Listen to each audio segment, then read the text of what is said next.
America की state Texas में एक आदमी रात के वक्त गाड़ी चला रहा था। इस आदमी का नाम ग्रेग फ्लैनिगन था। इस आदमी का ऑयल का बिजनेस था। ग्रेग अक्सर सफर में रहता था। इसने अपनी गाड़ी एलिगेंट होटल के सामने रोकी। यह होटल काफी खूबसूरत था। ग्रेग ने इस होटल में एक रात के लिए रुकना था। इसको होटल का रूम नंबर 348 दे दिया गया। दोस्तों, बाहर बारिश हो रही थी। ग्रेग ने कमरे में दाखिल होते ही अपने लिए गर्मा गर्म चाय बनाई। चाय पीने के बाद यह आदमी फ्रेश हुआ और इसने टीवी लगा लिया। दोस्तों, इसी दौरान ग्रेग ने कमरे में मौजूद ओवन में पॉपकॉर्न बनाने का सोचा, लेकिन ओवन काम नहीं कर रहा था। इसने रिसेप्शन पर कॉल की और किसी इलेक्ट्रिशियन को भेजने के लिए कहा। इलेक्ट्रिशियन ने वायरिंग वगैरह को चेक किया और थोड़ी ही देर में वापस चला गया।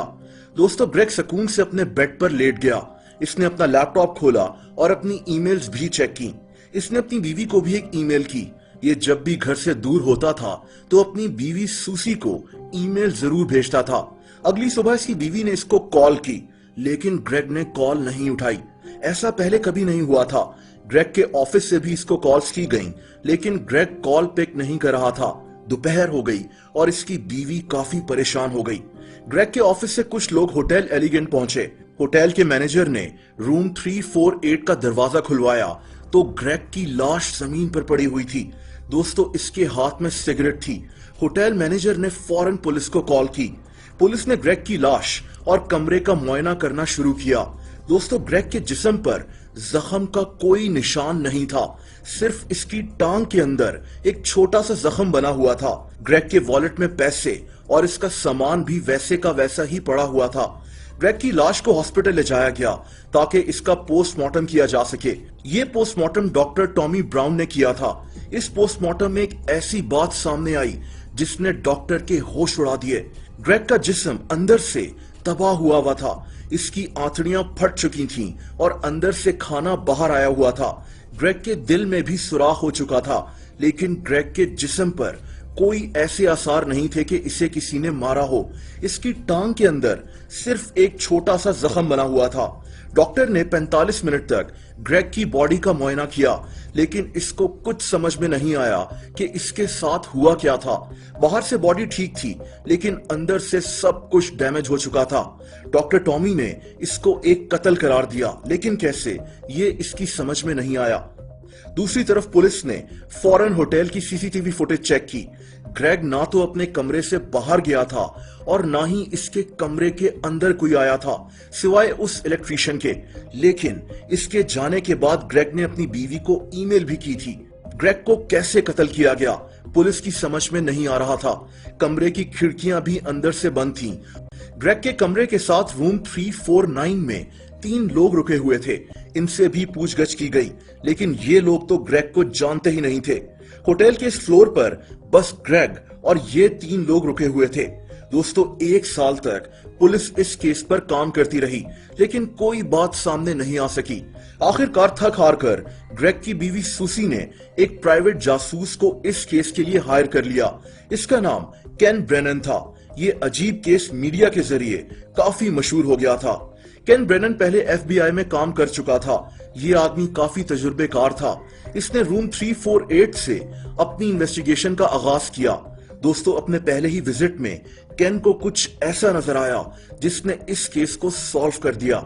इस कमरे की दीवार में एक छोटा सा सुराख था। इस कमरे के साथ रूम 349 था। ये सुराख वहां से बना था। केन फौरन रूम 349 गया तो वहां इसे इसी सुराख के ऊपर टूथपेस्ट लगा हुआ दिखाई दिया, यानी इस सुराख को कवर किया गया था। केन फौरन डॉक्टर टॉमी के पास गया, जिसने ग्रेग का पोस्टमार्टम किया था। केन ने ग्रेग की लाश की तस्वीरें भी देखीं। तस्वीरों में केन की टांग में बना वो जख्म भी नजर आया जो दरअसल एक सुराख सा था। केन के सामने अब सारी बात आ चुकी थी। दोस्तों, इस कत्ल का ताल्लुक ग्रेग के साथ वाले कमरे रूम 349 से था। केन ने फौरन पुलिस से राब्ता किया और उस वक्त इस कमरे में रुके 3 लोगों से तफ्तीश शुरू की गई। उस रात क्या हुआ था, सारी कहानी सामने आ गई। दोस्तों, ये तीनों लोग रूम 349 में नशे में धुत थे। इनमें से एक आदमी का नाम लॉन्स मुलर था। इसके पास एक गन थी। इसने नशे में ये गन निकाली और फायर कर दिया। गन पर साइलेंसर लगा हुआ था, इसीलिए गोली चलने की आवाज नहीं आई। ये गोली कमरे की पतली सी दीवार को चीरती हुई साथ वाले कमरे में मौजूद ग्रेग की टांग के अंदर जाकर लगी, जो दीवार से थोड़ा सा दूर बेड पर लेटा हुआ था। दोस्तों, गोली ने इसकी टांग के अंदर छोटा सा जख्म बनाया और इस तरह से लगी कि ग्रेग का खून नहीं निकला, लेकिन इस गोली ने इसके जिस्म को अंदर से शदीद डैमेज कर दिया। अब मसला सारा डॉक्टर टॉमी का था, जिसने ग्रेग का पोस्टमार्टम किया था। इस डॉक्टर को देखना चाहिए था कि ग्रेग की टांग में एक गोली का सुराख है। वो गोली ग्रेग के सीने में कहीं थी, लेकिन इस डॉक्टर ने मजीद कुछ देखने की जहमत ही नहीं की। इस डॉक्टर से बहुत बड़ी गलती हो गई थी। A judge has sentenced a man for manslaughter following a fatal shooting in a room at the MCM Elegante Hotel in Beaumont. Judge Lane Walker sentenced 48-year-old Lance Robert Muller this morning.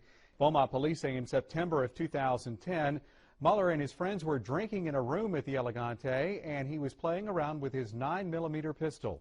It fired. A bullet went through the wall and struck 55-year-old Gregory Flanagan. He died in the room. Evidence shows Muller and his friends didn't tell anyone. Lance Muller, जिसने गोली चलाई थी, इसको 10 साल कैद की सजा सुना दी गई। 1 साल के बाद इस अजीब केस को सॉल्व कर लिया गया। सारा क्रेडिट इसी जासूस को जाता है, जिसने कुछ ही दिनों में ये केस सॉल्व किया, जिसको पुलिस 1 साल तक समझ नहीं सकी थी।